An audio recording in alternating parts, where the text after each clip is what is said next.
见到沈大神斩以及其他几位神斩一干二净，萧炎也是举杯微笑，然后一口喝下这上等好酒，好酒，痛快！几位神斩前辈，白炭兄，干！紧接着，萧炎也是再次将空酒杯倒满美酒，双手举起酒杯，与几位再次一干二净。在这1个月的时间里，祖龙族也是在这一次的大获全胜下，每一个神兽强者的气势都是暴涨很多，一些神兽强者已经进入修炼的状态，只有自己的底蕴实力强大了，到最后才是最靠得住的。白炭，这一次多亏你带回萧炎小兄弟回族，不然事情可就变得不一样了。沈大神斩放下酒杯，然后对着一旁的白炭微笑道：这一次是真的要感谢萧炎兄，在上古圣地之中也是获得上古圣主的传承，其实力天赋极其强大，这一次竟是能够施展出猪龙剑的力量，压制住了穷奇一族的神兽血脉，才得以让我们祖龙族发起致命的反击。萧炎兄，我白炭再敬你一杯。说着便是举起酒杯一饮而下。萧炎见状也是一笑，同样是一杯下肚。萧炎小兄弟传承了上古圣主的传承，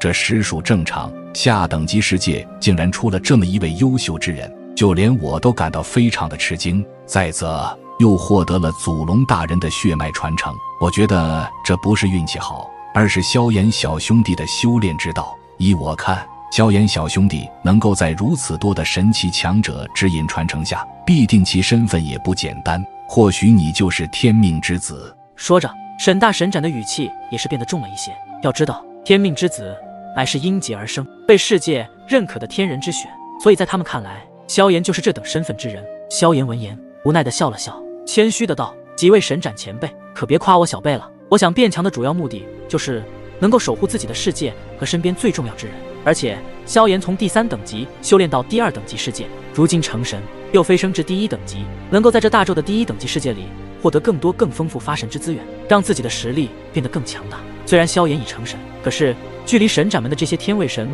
还有很长一段差距。不愧是天命之子，追求守护之道来修炼，不强也不行了。此时几位祖龙族的神斩们对萧炎又有了全新的看法与欣赏，这也是他们第一次见到像萧炎这般与众不同之人。几人在这祖龙宫殿的后山上闲聊了些许之后，便是步入正题。几位神斩前辈，此次穷奇一族虽然大败而逃，我想并他们不会放弃，待得日后他们的实力恢复，肯定会再度入侵祖龙族。况且还有那一位红袍神秘强者。萧炎的语气也是变得严肃起来，毕竟那位红袍神秘强者可不是寻常的存在，一名4重天位神的神奇，在整个万兽神界都是不出3位，而现在竟然又诞生了一名4重天位神，这对于没有祖龙坐镇的祖龙族来说，无疑就是最不容乐观的。听了萧炎的话语之后，几位祖龙族的神斩也是微微的凝重起来。的确，如果单单是穷奇一族的话，或许祖龙族并不惧怕，但是再加上那位红袍神秘强者，那么事情就不一样了。一旦有着一名4重天位神的加入，那么穷奇一族的底蕴则是有了一个质的飞升，堪比超级神兽势力的存在了。如今穷奇一族便是在众多神兽势力之中都属于前3的强大存在，对于超级神兽实力之一的祖龙族早已经觊觎了很久很久，现在终于等到可以消灭祖龙族的机会，他们穷奇一族自然不会放过。大神斩，那红袍神秘强者究竟是谁？这1个月内，我让人去打听这神秘强者的消息，几乎没有任何有关于此神秘人的信息。难道说他已经离开了万兽神界不成？毕竟当时听穷奇族长所说，好像是他们请了这位神秘强者过来的。白炭也是在灭族之战的结束后第一时间就开始收集这位红袍神秘强者的信息，可是一无所获，没有任何关于这位红袍神秘强者的信息。这话一出，直接让的几位神斩都感到一丝惊讶。难道这位神秘强者不是万兽神界的人，而是穷奇一族在其他神界中请来的4重天位神不成？那红袍神秘强者的气息让我有些熟悉，但又想不起来是谁。不过有一点我可以肯定的是，他刻意隐藏了自己的真实气息。此时大神斩一针见血的沉声道，那时候与对方激战之时，也对此神秘人仔细的探查了一下，虽然那时没有想那么多，可现在想来确实是这么一回事。隐藏真实的气息。2神斩和3神斩也是陷入一阵思索，不过还是没能得出什么结论。不过就在他们觉得此事没有眉目的时候，萧炎的声音传入他们的耳朵，犹如是一件重磅消息一般。你们知道在我与他激烈的对碰时，为何那位红袍神秘强者要选择撤退吗？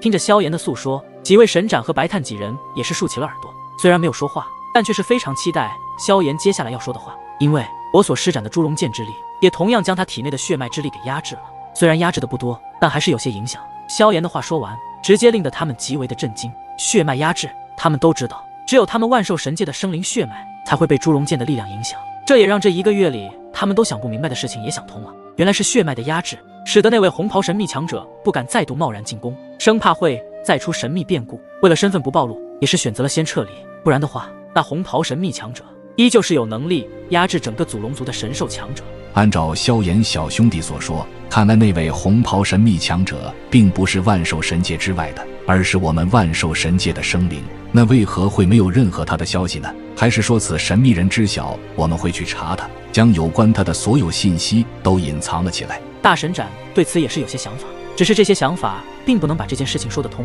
总感觉哪里对不上。我想这件事情也并不简单，祖龙族没有祖龙坐镇，除了穷奇一族，难免还有其他的隐世神兽势力对其虎视眈眈，而且对方既然刻意的隐瞒了自己的真实气息，那就可以断定这神秘强者应该是你们熟悉的，只是不知道他是来自哪方隐世神兽势力之中的强者。萧炎则是冷静地开始分析着红袍神秘强者的身份。萧炎这么一分析，也给祖龙族的这几位神斩有了一些启示。虽然已经有了大概的模糊答案，但是只要他们再追查下去，自然会有水落石出的一面。如果不除掉这些隐患，那么对于祖龙族的每一天都存在着危机。不管那神秘强者是谁，日后要是还敢联合其他神兽势力，我祖龙族自然也不会惧怕。如果是此前，或许没有那么大的底气，可是现在我族虽然没有祖龙大人坐镇，但……大神斩的话说到这里时，其目光则是看向萧炎，然后神色动容的接着道：但有祖龙的血脉，萧炎小兄弟，既然你答应了祖龙大人的心愿，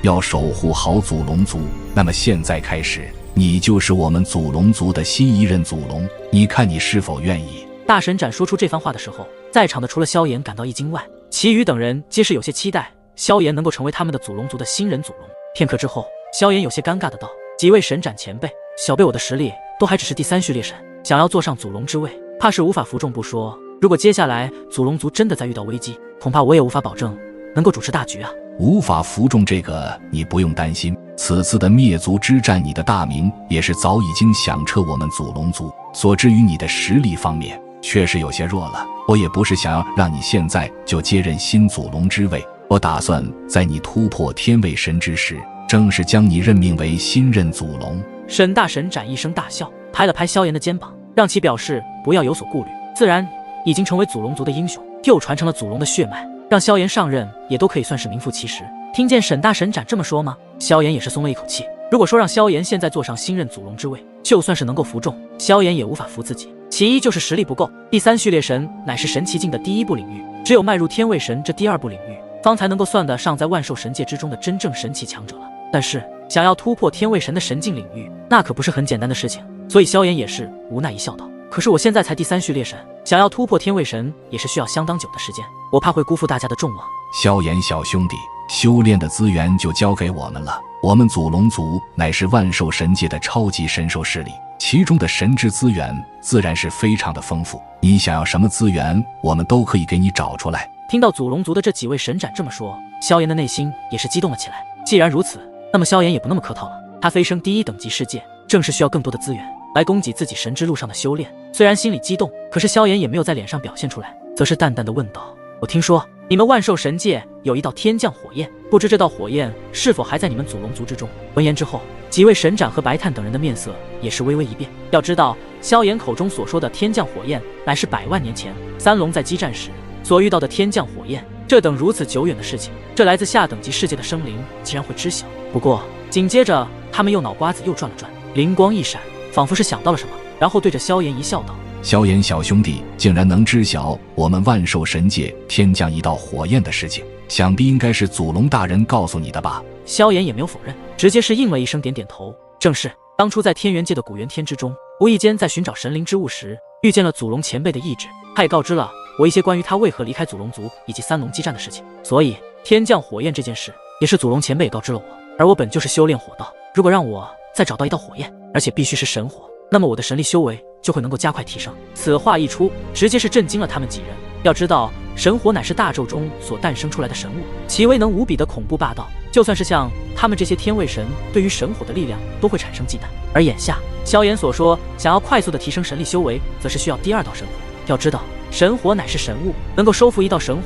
就已经非常不错了，但萧炎还想要收服2道神火集于一身不成，这样的场面还真是闻所未闻，见所未见。虽然现在的萧炎体内就有2道火焰，可是另一道毕竟不是神火，所以产生不了排斥。可对于他们祖龙族之中的这一道天降火焰来说，那可是万火之中的神，神火见神火，自然是会一山不容二虎。所以听到萧炎以这种方式来提升自己的实力，自然会非常的吃惊。因为就算在整个第一等级世界之中，都不可能会出现这样的事情。2道神火集于一人的身上，几乎能够瞬间被反噬陨落。这就算是5重天位神之上的超级神奇，都不敢这么做。可是他们怎么会知晓，萧炎有着一道奇特功法焚诀。有了焚诀功法，收服炼化多种神火都是没有任何的问题，同时还能够将多种火焰融合一体，诞生出拥有更加恐怖毁灭性的火莲。这一招乃是萧炎的强大底牌之一。当然自己身上有焚诀功法，自然不会对祖龙族的几位神斩说，并不是萧炎小气，而是有些东西保留自己的一点秘密，自然是好事。就算祖龙族与自己的关系颇好，萧炎也不会那么快就将自己的一些强大底牌都讲出来。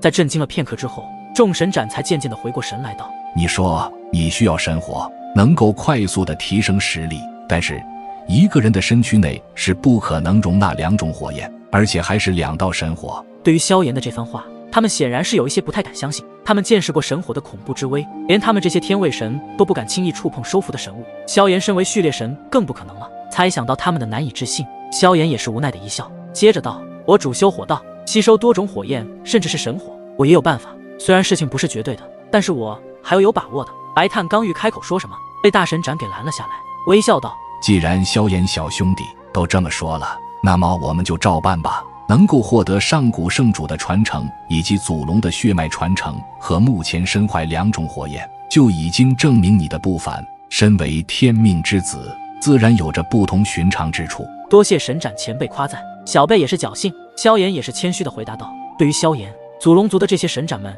也是有些了解，仅仅只是序列神的实力，这次就能够对祖龙族力挽狂澜，着实非常的不简单。萧炎小兄弟有了这等成就，竟还如此谦虚，这等的奇才还真是很少见。那么接下来我就和你说一说我们祖龙族之中的这道天降火焰。见祖龙族的大神斩开始讲主题，萧炎也是喝了一口茶，然后认真的竖起耳朵聆听。想必萧炎小兄弟应该已经从祖龙大人那里听说过天降火焰的一些信息。在那一次的3龙大战之时，天降火焰的威力过于强大，就连3龙联合也只能短暂地与之对抗。在持久的对战中，3龙便是发现，再这样下去，恐怕他们3龙都无法抵挡住如此恐怖的火焰之威。最后实在没有办法，3龙决定施展出万兽神界的一道强大的神法封印，才硬生生地将这道天降火焰给进行了分裂成3道火焰。被分裂后的3道火焰见状，怕是无法将其3龙吞噬，就准备想要逃。但是3龙做最后一起联合所施展的，乃是3大超级神兽族的神法封印。这道神法封印则是利用3大神兽族之中的兽心本源，爆发出了极为惊人的封印力量，才将这道差点将整个万兽神界毁灭一大半的恐怖火焰给镇压封印了起来。接下来的事情你也知晓了，由于神法的强大力量与这道火焰在对抗过程中能量过于强大恐怖，直接形成了一道能够吞噬万物的黑洞，而祖龙大人就被吞噬了进去。最后这被神法封印的天降火焰化为3道火焰，皆是被封印在了神龙族、圣龙族以及我们祖龙族之中。这么说，这道天降神火被当年3龙以强大的神法封印时，将其分裂成3道火焰，封印在了3大神兽族之中。既然已经知道了第2道神火的下落，果然在万兽神界后，萧炎的内心也是激动起来。到时候将这道神火收服炼化的话，必定能够让自己的神力修为提升很多，说不定便是能够纳入神界天位，成为一名强大的天位神。大神斩也是点点头，然后开口道：如果你真的可以收服这些分裂后的神火，自然会突破至天位神，但前提你必须将3道分裂身后全部收服，不然只收服分裂中的一道神火，怕是无法让你提升突破至天位神。所以你不仅要在我们祖龙族之中收服这道神火，还要去神龙族、圣龙族等超级神兽族中夺取另外2道分裂的神火才行。多谢大神斩前辈告知，日后有机会，我必定会将其余的2道分裂后的神火一并收服，成为天位神，守护祖龙族。此时萧炎的话语极其的铿锵有力，眼神之中也是散发出坚毅之色。不管在这道神之路上有多艰难，一定都会一步一步的迈过去。想要成为第1等级世界的真正神奇强者，必须有着极其强大的毅力和决心。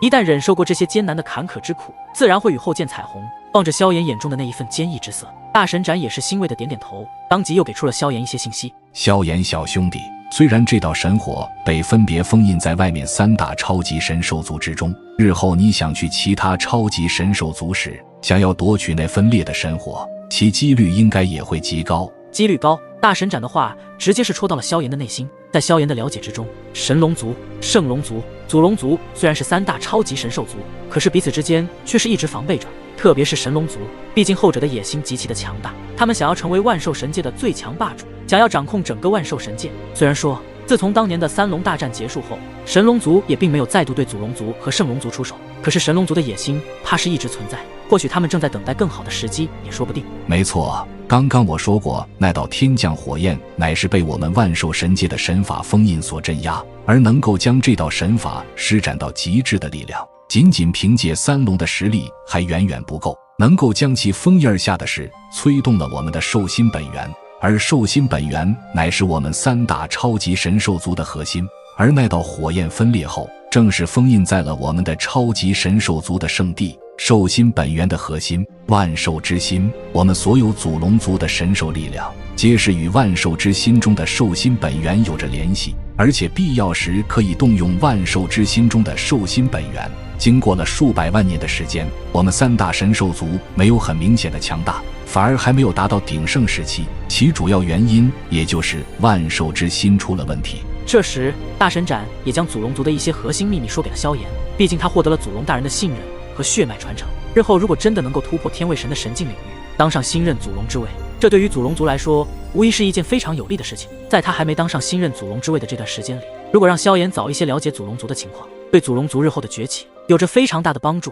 万兽之心出什么问题？萧炎对此也是有些好奇起来，便是疑惑地问道：万兽之心本就是我们超级神兽的核心，我们的力量为何比起不是神兽类的神奇强大？也是万兽之心，因为在万兽之心中的兽心本源能够源源不断地供给我们能量，以至于我们的防御力和战斗力都会强于同境界的神器。此时听完祖龙族的大神斩解释，萧炎也是恍然大悟，没想到这些超级神兽的力量来源都是来自于万兽之心，那么这个万兽之心就是所有祖龙族神兽的心脏一般。如果万兽之心出了问题，那么他们的力量就会有所影响。在心中震撼之余，大神斩再度开口给萧炎解释万兽之心所遇到的问题。原本我们3大超级神兽族的万兽之心基本没有任何的问题，后来就是因为封印了那天降神火焰后，才开始了万兽之心的异样。封印的开始还没有什么异样，我们就没有多注意，而到后来我们才发现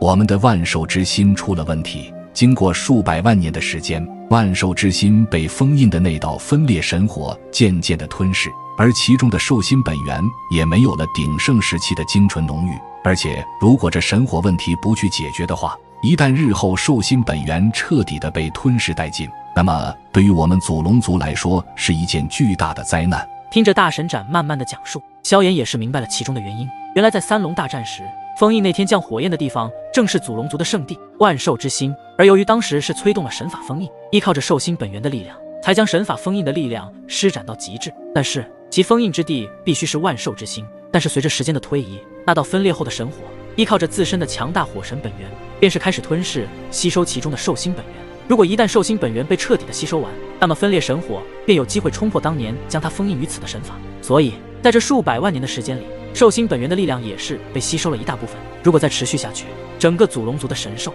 将会失去万兽之心中的兽心本源，那么到时候祖龙族的底蕴也会开始变弱，无法恢复到巅峰时期。神斩前辈，难道没有什么办法去解决吗？萧炎沉声道。大神斩也是微微叹息了一声道：是了，什么方法都试了，由于其中的神火的火神本源愈发的强大，我们就算联合族内的一些核心强者同时出手镇压那道分裂后的神火，也是无济于事。如果刚开始的话，我们或许还有办法，可如今它已经吸收了大部分的兽心本源，恐怕我们全力出击镇压都非常困难了。这个问题我们也不敢对外公布，毕竟如果日后万兽之心彻底的被神火吞噬的话，那么我们祖龙族必定会受到其他神兽实力的入侵，到时候一个神兽势力还不可怕，可怕的是他们会联合诸多神兽势力同时进攻我们祖龙族，那么将会面临真正的危机。今日对萧炎小兄弟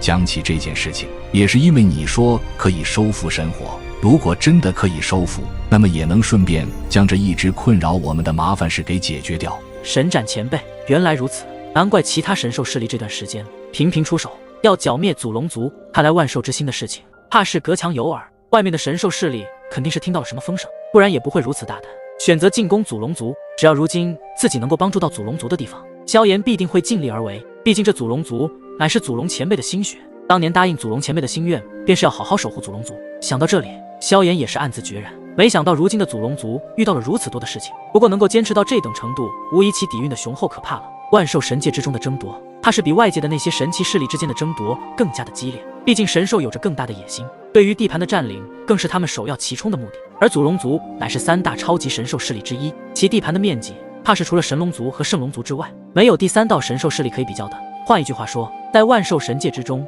地盘越大，那么底蕴也会越强。毕竟神兽与先天神灵和后天神灵不一样，不管是在哪里，只要是兽类，那么就会有着地盘之争。一旦获得这一方地盘的掌控权，那么就是这里的霸主。对于萧炎所说的话，几位神斩也是认可的点点头。不过这被封印的神火已经比起以前更加的恐怖霸道，就算你真的有收服神火的方法，也务必要小心，因为这道神火的独门神技极为的特殊。有一次我们合力镇压它时，被一道火神本源入侵体内，顿时间我们的视线似乎受到阻碍，仅仅片刻间，我们的神体就有着被焚烧过的痕迹。要不是我们靠着自身的强大天位神力，怕是早已经被那股火神本源焚烧殆尽。我怕你的实力仅仅还只是第3序列神，如果就这样去收服神火的话，恐怕几率会很低。对于大神斩所言，萧炎也是知晓，的确自己以第3序列神想去收服这第2道神火，